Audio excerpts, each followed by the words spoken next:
Entonces, en primer aspecto, algo de historia para poder ubicar cuáles son los antecedentes de la evaluación que hacemos, en particular de las pruebas de selección y de las pruebas de respuesta abierta, que fue lo que estudiamos en el último video. Ahora me interesa que veamos cuáles son esas alternativas que podemos, digamos, usar y que están basadas en estándares. En particular, como el curso del cual yo estoy basándome para poder producir estas notas, menciona este ejemplo, pues yo quisiera compartirlo con ustedes. En Estados Unidos, desde el 2000, con la administración Bush, se implementó un programa que se llama No Child Left Behind, que ningún niño se atrase. Y más adelante Obama pues retomaría algo similar con Every Child Succeeds, cada niño puede triunfar. En particular, esta caricatura que ustedes ven acá es una crítica a ese programa de que ningún niño se atrase. Y por lo que he leído, no solamente de ese curso, sino de otros documentos, ha sido muy criticado porque, a pesar de que el nombre que tiene el programa trata de ser incluyente, trata de abarcar la población lo más general posible, en la práctica parece que se reduce a lo que muestra la caricatura para mostrar resultados. Entonces se aplican una serie de pruebas, de modo que el éxito del programa o el impacto del programa pues viene dado por la cantidad de puntaje que obtengan las escuelas y los estudiantes en el desempeño de estas pruebas.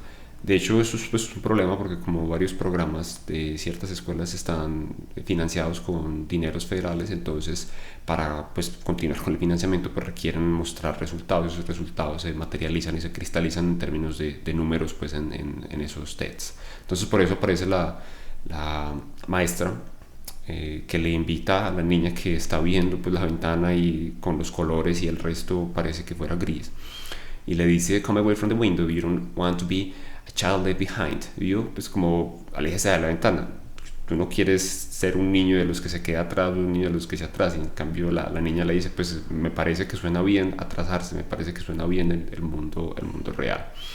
Entonces es muy paradójico, y eso lo mencionaban pues los investigadores, que a pesar de que el programa tenga como título, como nombre, una propuesta que sea incluyente, en la práctica termina siendo pues segregadora, porque lo que hace es clasificar a los estudiantes. La idea como tal, pues digamos que no proviene de esa administración, se puede rastrear de un trabajo de Benjamin Bloom, Master Learning, de 1968, en donde él compara dos tipos de enseñanza: una enseñanza uniforme y una enseñanza que es óptima.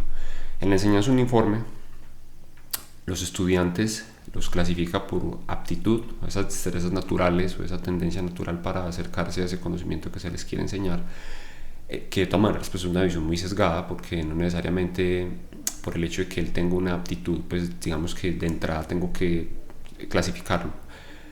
Y entonces va a tener estudiantes que como en esa curva de Bell, en esa distribución, unos poquitos estudiantes que no tienen una aptitud natural para acercarse a aprender ese conocimiento, los que están en el grueso de la curva, que serán pues como la gran mayoría, y unos pocos que se desempeñan muy bien porque tienen esa afinidad natural. Entonces la postura de la enseñanza uniforme pues digamos que va a reproducir esa misma inequidad, de modo que los estudiantes que tienen menos afinidad con la asignatura o con el conocimiento pues se van a lograr menos digamos avance satisfactorio, entonces van a ser los mismos que van a estar en este pedacito de la cola. Los que tienen digamos una tendencia ni tan buena ni tan mala, entonces van a estar en el grueso de la curva, que van a ser todos los que están acá, y finalmente esos poquitos que son muy buenos, entonces van a estar también van a mostrar los mejores resultados en términos pues, de desempeño académico. Ahora, eso lo que hace es reproducir la inequidad. De la misma manera como entran los estudiantes, de la misma manera van a ser los estudiantes. Y uno de los propósitos de la escuela es precisamente pues, reducir como esas brechas entre estudiantes, y más bien entonces lo que propone Benjamin Bloom es como ese tipo de enseñanza óptima, en la que en lugar de yo tener una curva que sea una campana simétrica, lo que voy a hacer es como empujar la curva, de modo que la mayoría de estudiantes me ubiquen en esta parte en donde todos pues, han alcanzado ese desempeño que yo busco con la clase. Entonces la idea es que con esa enseñanza óptima se va a reducir la inequidad, y yo lo que voy a hacer es motivar esa parte de estudiantes que van a llegar al curso que no necesariamente tienen esa afinidad natural o esa predisposición para aprender este tipo de contenido, y voy a hacer que esos estudiantes pues van a incorporarse efectivamente, y voy a empujar esa curva tratando de que no sea una curva asimétrica, sino que la mayoría de estudiantes pues van a ubicarse en esta región, que es donde yo espero que estén. Ahora, esa es la evaluación formativa.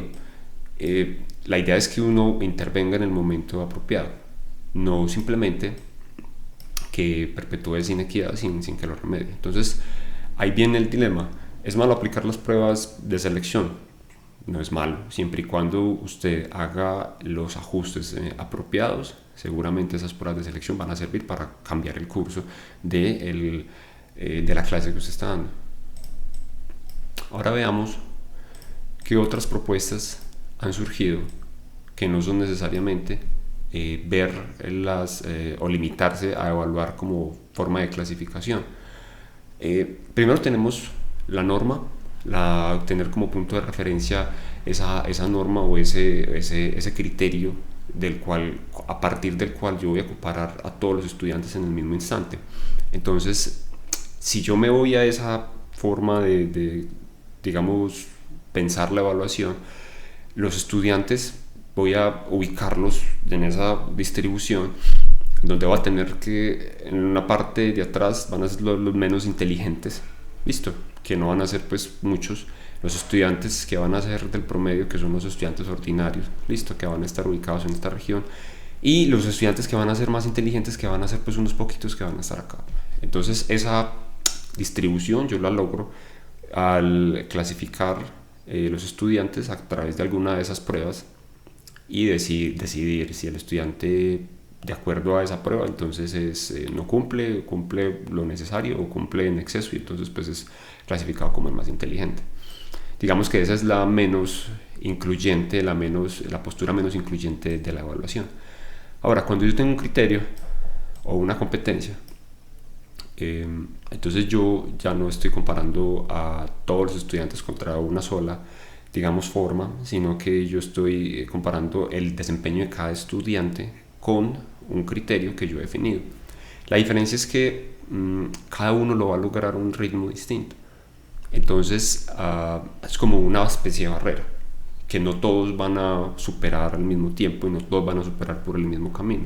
Si el estudiante ya superó esa barrera, o sea, ya alcanzó ese criterio, entonces él puede seguir enfrentándose a otros criterios. Si el estudiante no ha alcanzado esa competencia, pues no ha alcanzado ese criterio, entonces tiene que seguir trabajando para enfrentarse a ello. Eso abre la posibilidad de tener pues rutas de aprendizaje diferenciado, abre el camino para que no ocurra al mismo tiempo. Entonces no tengo que obligar a que todas las personas a las 2 horas que se define el examen y bajo las condiciones pues de infraestructura y de las lógicas del examen, pues van a aprender eso, van a mostrar que aprendieron eso. Cada uno puede hacer un ritmo distinto.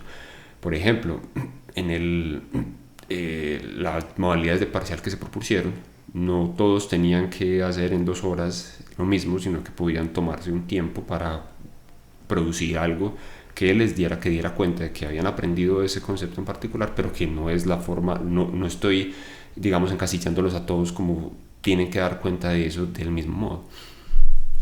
Y finalmente la autorreferencia, que es como una autoevaluación en la que yo ya no me estoy comparando con los otros, sino que me estoy comparando con lo que yo sabía o lo que entendía al principio y con lo que entendía al final. Entonces dice, para empezar, yo podría hacer esto. Entonces pongámonos en el caso práctico de TIC2. Al inicio del curso usted, por ejemplo, no sabía todavía cómo insertar una imagen o cómo insertar un video. En la medida en que se acercó pues, a las herramientas que se les fueron proporcionando, usted aprendió a insertar videos, aprendió a insertar imágenes, y ahora con esos videos y esas imágenes usted ya puede construir una serie de secciones que le permiten estructurar a usted un curso en su plataforma personal. Entonces digamos que esta otra forma de ver la evaluación, no comparándome con el resto de estudiantes, sino comparándome con lo que yo era antes en el curso, pues digamos que es muy útil porque es motivante ver que efectivamente he avanzado de un modo distinto, pero he avanzado con respecto a lo que yo hacía al principio. Ahora, ¿cómo funcionan los tiempos de la evaluación? Entonces hay 3 digamos, hitos importantes antes, durante y después. Antes que lo que ocurre, la evaluación diagnóstica. Entonces, en esa evaluación diagnóstica son útiles, por ejemplo, las encuestas, pues las preguntas de selección, para uno diagnosticar qué es lo que sabe el estudiante y qué es lo que le hace falta para poderle ayudar a hacer o aprender eso.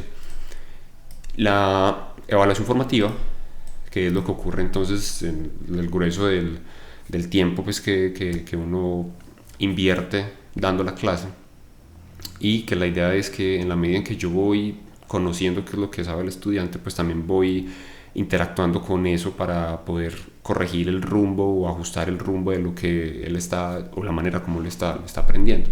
Eso pues debería ser permanente todo el tiempo. Y al final tenemos el espacio de la evaluación sumativa, que sería la valoración, ¿sí? Propiamente, que es el número o la calificación que se necesita para poder decidir si usted es promovido o no, si usted es apto o no, que es un paso, pues digamos, necesario por la naturaleza de educación formal y que institucionalmente pues se requiere para poder certificar que usted sí puede desempeñarse apropiadamente o no, pero que no debería reducirse o limitarse pues únicamente a esa, digamos, ese número, sino que debería pasar especialmente por la etapa de evaluación formativa.